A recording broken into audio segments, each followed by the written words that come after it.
The 5 mistakes that destroyed the Roman Empire and why they still matter today. Its army is unbeatable. Its economy dominates entire continents. Its culture influences millions. And its leaders believe their empire will last forever. That was Rome. For centuries, the Roman Empire seemed unstoppable. At its peak, it controlled territory stretching from Britain to the Middle East and ruled over roughly 70 million people. Yet despite all its power, Rome collapsed. Not because of one battle, not because of one bad emperor, and not because of one enemy. Rome fell because of a series of mistakes that slowly weakened the foundations of the empire from within. And what's fascinating is this.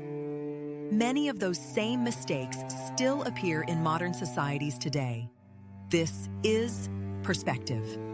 And these are the 5 mistakes that destroyed the Roman Empire, and why they still matter. Imagine living in the most powerful nation on earth. The first mistake was political instability. When we think about Rome, we often imagine powerful emperors like Augustus, Trajan, or Marcus Aurelius. But Rome's biggest problem wasn't its best leaders. It was what happened after them.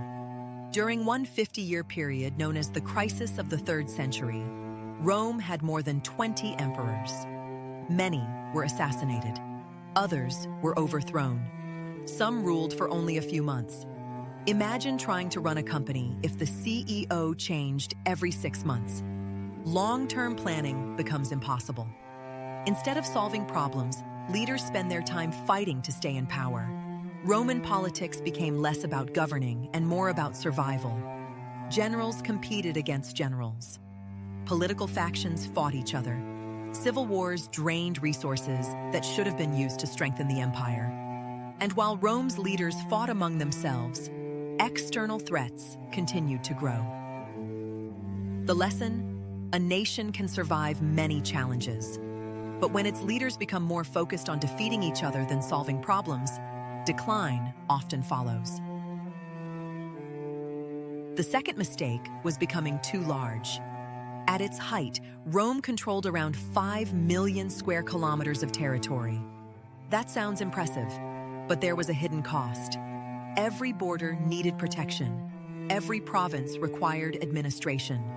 Every rebellion had to be suppressed. And every road, fort, and city demanded resources. The empire became a victim of its own success. The farther Rome expanded, the harder it became to manage. Communication was slow. Sending a message across the empire could take weeks. Moving an army could take months.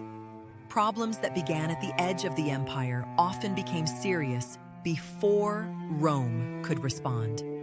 Eventually, the empire spent enormous amounts of money simply maintaining what it already had. Growth had turned into burden. This is a problem that appears repeatedly throughout history. Sometimes organizations, companies, and even countries become so large that complexity starts working against them. Expansion creates opportunities. But if growth outpaces the ability to manage it, success can become weakness. The third mistake was weakening the economy. Empires run on money. Armies need funding. Infrastructure needs maintenance. Governments need revenue. Rome faced a growing financial problem. Military spending continued to increase. At the same time, economic productivity slowed. To make matters worse, Roman leaders began reducing the silver content in their coins. In simple terms, they started making money worth less than before. People noticed. Prices rose. Trust declined. Inflation became a serious issue. Imagine receiving a paycheck every month only to discover that your money buys less and less. That was the reality for many Romans. Economic confidence started to erode. Trade suffered. Wealth became concentrated among elites, while ordinary citizens struggled more than previous generations. And once an economy begins losing trust, rebuilding that trust becomes extremely difficult. History repeatedly shows that military power alone cannot save a nation whose economic foundation is weakening. The fourth mistake was outsourcing security. For centuries, Roman citizens filled the ranks of the army. These soldiers had a direct stake in protecting the empire. It was their homeland, their families, their future. But over time, Rome increasingly relied on foreign mercenaries and allied tribes to fight its battles. At first, this seemed practical. Rome gained manpower without forcing more citizens into military service. But it created a dangerous dependency. Some groups serving Rome had stronger loyalties to their own leaders than to the empire.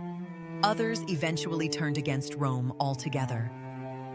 One of the most famous examples came in 410 AD, when the Visigoths, once connected to Rome's military system, sacked the city of Rome itself.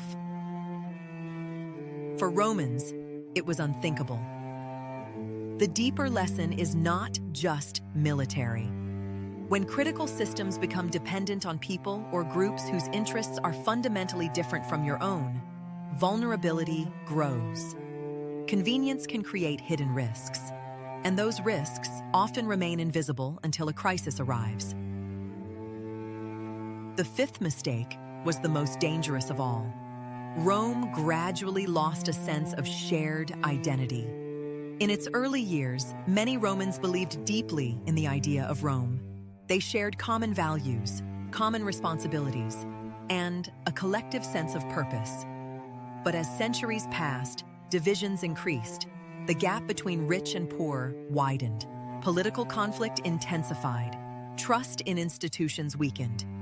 Historians debate exactly how important this factor was. But one thing is clear: a society's strength is not measured only by its military or economy. It's also measured by whether its people believe they are part of something larger than themselves. The Roman Empire did not collapse in a single day. It declined over centuries. Political chaos, overexpansion, economic weakness, dependence on outsiders, and the gradual loss of civic unity. None of these problems destroyed Rome alone. Together, they did. And that's what makes Rome so fascinating. The story isn't really about ancient history. It's about a pattern. Powerful societies often assume they are different, that they are too advanced, too wealthy, too important to fail. Rome thought the same thing. Yet one of the greatest civilizations in human history eventually became a warning. The question isn't why Rome fell. The question is whether future societies will recognize the same warning signs before it's too late. If you enjoyed this perspective, subscribe for more stories from history, philosophy, and human nature.